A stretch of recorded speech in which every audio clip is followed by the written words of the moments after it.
এই দিকতে যাচ্ছিলেন, যার সময় খেয়াল করিনি গেট খোলা ছিল কিনা। যখন আমি আসি তখন দেখি গেটটা খোলা দেখে আমি হচ্ছে ভিতরে ঢুকছি আর ম্যাডাম বলতে বলতে ঢুকছি। দাদার ওই পর্যন্ত যায় আমার বাচ্চা কটা সিটার তো বাবা কি হচ্ছে ম্যাডাম কথা বলতেছে না কেন, যা দেখে পড়ে আছে ভিতরে। দুইবার গেছে আমার বাচ্চা, আবার ঢুকছে, আসে বলতেছে ম্যাডাম নিচে পড়ে আছে। এই পর্যন্ত। তারপরে আমি গেট দিয়েছিলাম, বুকের গেট ছিল, গেটটা খুলে দিছি, দিয়ে ম্যাডাম ডাকতেছি, দেখি মারা গেছে। তারপরে আমি দৌড়ে বের হয়ে যায়, সবাইকে ডাকি দিয়েছি।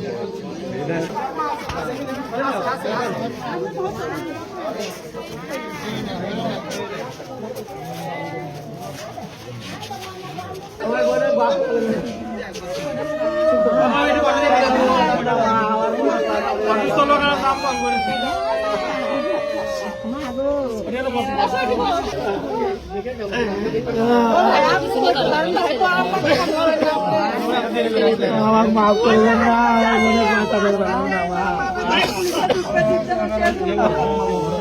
মাফ করে দিস, মাফ করে দে। কিছুই করবে বললাম না রে, তোর ভাই হয় কিছুই করবে বললাম না, কিছুই করবে বললাম না রে।